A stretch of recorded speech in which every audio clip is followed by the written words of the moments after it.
பிதா குமாரன் பரிசுத்த ஆவியின் நாமத்தினாலே உட்காருங்கள். கிறிஸ்துவுக்குள் பிரியமானவர்களே, ஆண்டவர் இரட்சகருமாகிய இயேசு கிறிஸ்து நாமத்தினாலே உங்களை யாவரும் மீண்டுமாக அன்போடு வாழ்த்துகிறேன். ஆண்டவர் உங்கள் அனைவரும் ஆசீர்வதிப்பாராக.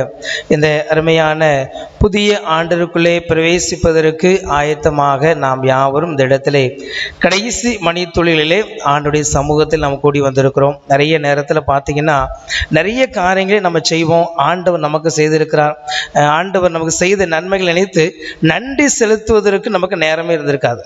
என்னதான் 365 நாள் நமக்கு இருந்தாலும் ஆண்டவருக்கு நன்றி செலுத்துறதுக்கு என்ன இல்லை, நேரமே இருக்காது. ஒரு 10 குஷ்டரோகிகள் ஆண்டவரிடத்திலே வந்து அற்புதத்தை பெற்று கண்டாங்க. ஆனால் அதில் 9 பேர் என்ன பண்ணாங்க, காணாமல் போயிட்டாங்க. 9 பேரை காணும். ஒன்று இயேசு கிறிஸ்து கேட்க, என்னப்பா 10 பேர் அற்புதம் வாங்கிட்டு போனாங்களே, எல்லாரும் வந்துட்டாங்களாம் கேட்கும்போது, ஐயா 9 பேர் போயிட்டாங்க, இந்த அந்நியனை தவிர ஒரு மனிதனும் இல்லை என்று சொல்லி அவர் சொல்கிறார். ஒருவேளை இந்த அருமையான நாளிலும் குறுகிய நேரமாக இருந்தாலும் ஆண்டவருடைய சமூகத்தில் வந்திருக்கு நமக்கு ஆண்டவருக்கு நன்றி செலுத்துவது மிக முக்கியம். ஏன்னு சொன்னால் இந்த 365 நாட்களும் ஆண்டவர் நம்மை கண்ணின் மணி போல காத்து கொண்டிருக்கிறார். நிறைய நேரத்தில் நிறைய ஆபத்துகளை நாம் எதிர்நோக்கி இருக்கலாம்.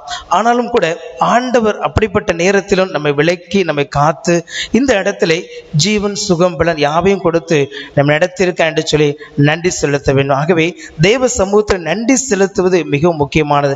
எதற்கெல்லாம் நாம் நன்றி செலுத்த வேண்டும்? நிறைய காரியம் இருக்கு. நிறைய காரியத்தை எடுத்து பார்த்தோம் சொன்னால் அநேக காரியங்களுக்கு நாம் ஆண்டவருக்கு நன்றி செலுத்த வேண்டும். அதே நேரத்தில் இதனால் சுருக்கமாக நாம் எதற்கெல்லாம் நன்றி செலுத்த வேண்டும் சொல்லி ஒரு சில காரியத்தை மாத்திரம் உங்களுக்கு நினைவுபடுத்த விரும்புகிறேன். என்ன சொன்னால், இருதயத்திலே நாம் ஆண்டவருடைய சமூகத்திலே நினைத்து ஆண்டவருக்கு நன்றி செலுத்துகின்ற ஒரு நேரம் இது. ஆகவே இந்த இடத்திலே நன்றி செலுத்த வேண்டிய எதற்காக என்று சொன்னால், முதலாவதாக பார்க்கும் பொழுது பிலிப்பியரின் புத்தகம் 4ஆம் அதிகாரம் 19ஆம் வசனம் சொல்லுகிறது, என் தேவன் தம்முடைய ஐஸ்வரியத்தின்படி உங்கள் குறைவுகளை எல்லாம் கிறிஸ்து இயேசுவுக்குள் மகிமையிலே நிறைவாக்குவார் என்று சொல்லி வேதம் சொல்லுகிறது. முதலாவதாக பார்த்தோம் என்று சொன்னால், குறைவுகளிலே ஆண்டவர் நிறைவாக்கினார் என்பதை நினைத்து நன்றி செலுத்த வேண்டும். நம்ம எல்லாரும் குறைவோடு தான் நம்ம இருந்தோமா என்று சொல்லி பார்த்தால் அப்படி அல்ல. அங்கே ஆண்டவரை நோக்கி பார்க்கின்ற பிள்ளைகள் யாராக இருந்தாலும் ஆண்டவர் நிறைவை தருகின்றார். இஸ்ரவேலர்கள் அங்கே வனாந்திரத்தில் அழைத்து கொண்டு போகப்படுகிறார்கள். அவர்கள் தேவனுக்கு விரோதமாக முறுமுறுக்கிறாங்க, எங்களுக்கு என்ன இல்லை, சாப்பாடு இல்லை ஆண்டவரே, எங்களுக்கு ருசியான இறைச்சி இல்லை ஆண்டவரே என்று சொல்லி ஆண்டவரிடத்தில் முறுமுறுக்கும் பொழுது ஆண்டவர் அங்கே அவர்களுக்கு மன்னாவை அவர்கள் கொடுக்கின்றார். அவர்கள் போய் சேருகிற வரையிலும், அந்த 40 ஆண்டுகள் இந்த வனாந்திரத்தில் இருக்கிற வரையிலும், அந்த பாலும் தேனும் ஓடுகிற அந்த புதிய தேசத்துக்குள்ள போகிற வரையிலும் ஆண்டவர் அவர்களை குறைவுகளிலே மன்னாவினாலே ஆண்டவர் நிரப்பினார் என்று சொல்லி பார்க்க முடியும். என்று சொன்னால் 23ஆம் சங்கீதம் 1ஆம் வசனம் சொல்கிறது, கர்த்தர் என் மெய்ப்பராய் இருக்கிறார், நான் தாழ்ச்சி அடையேன். ஆகவே ஆண்டவர் நமக்கு மெய்ப்பராய் இருப்பதனாலே நான் எண்ணத்தை கொடுப்போம், எண்ணத்தை உடுத்துவோம், எண்ணத்தை அருந்துவோம் என்று சொல்லி எதற்காகவும் நீங்கள் கவலைப்பட வேண்டாம். உங்கள் குறைவுகளிலே ஆண்டவர் நிறைவாக இருந்திருக்கிறார் என்று சொல்லி நினைத்து நாம் நன்றி செலுத்த வேண்டிய நேரமாக இருக்கிறது. இரண்டாவதாக பார்த்தோம் என்று சொன்னால், ஆலோசனைகளை உங்களுக்கு கொடுத்து உதவினதினாலே நீங்கள் ஆண்டவருக்கு நன்றி செலுத்த வேண்டும். அநேக ஆலோசனைகளை ஆண்டவர் நமக்கு தந்திருக்கிறார். உலக மனிதருடைய ஆலோசனைகள் நமக்கு தீய வழிக்கு நேராக நடத்தும். ஆனால் ஆண்டவர் நமக்கு தருகின்ற ஆலோசனைகள் உன்னதமான இடத்திற்கு நம்ம நடத்துகின்றது. வேதம் சொல்லுகிறது, நீதிமொழிகள் 3ஆம் அதிகாரம் 5-6 வசனங்களை பார்க்கும் பொழுது, உன் சுய புத்தியின் மேல் சாயாமல் கர்த்தர் மேல் நம்பிக்கையாயிரு, அவரே உன் பாதைகளை செவைப்படுத்துவார். ஆக இஸ்ரவேலருடைய வாழ்க்கையை பார்த்தோம் படிச்சினால், ஆலோசனைகளை பார்த்தோம் படிச்சினால், அந்த வார்த்தைகளின்படி நடக்க ஆண்டவர் உதவி செய்கின்றார். சங்கீதங்களின் புத்தகம் 32ஆம் சங்கீதம் 8ஆம் வசனம் சொல்கிறது, நான் உனக்கு போதித்து நீ நடக்க வேண்டிய வழியை நான் உனக்கு காட்டுவேன், உன்மேல் என் கண்ணை வைத்து உனக்கு ஆலோசனை சொல்லுவேன் என்று ஆண்டவர் சொல்லுகிறார். நிறைய நேரத்தில் பேச வேண்டிய இடத்துல நம்ம பேசியிருப்போம், பேசக்கூடாத அமைதியான இடத்துல நம்ம அமைதியாக இருந்திருப்போம். சொன்னால் இதெல்லாம் ஆண்டவர் நமக்கு தந்திருக்கின்ற ஆலோசனைகள். ஆகவே நாம் எப்படி நிற்க வேண்டும், எப்படி நாம் செய்ய வேண்டும், எந்த இடத்திலே நாம் செயல்பட வேண்டும், எந்த இடத்திலே நாம் காத்திருக்க வேண்டும் என்று சொல்லி ஆண்டவர் நமக்கு தந்திருந்த எல்லாவித ஆலோசனைகளை நினைத்து நாம் தேவனுக்கு நன்றி செலுத்த வேண்டும். யோவான் 16ஆம் அதிகாரத்தில் வாசிக்கும் பொழுது ஆண்டவர் சொல்கிறார், சத்திய ஆவியானவர் உங்களை எப்படி நடத்த வேண்டுமோ அப்படி அவர் நடத்துகின்றார். சத்தியத்தை ஆண்டவர் வெளிப்படுத்துகின்றார்.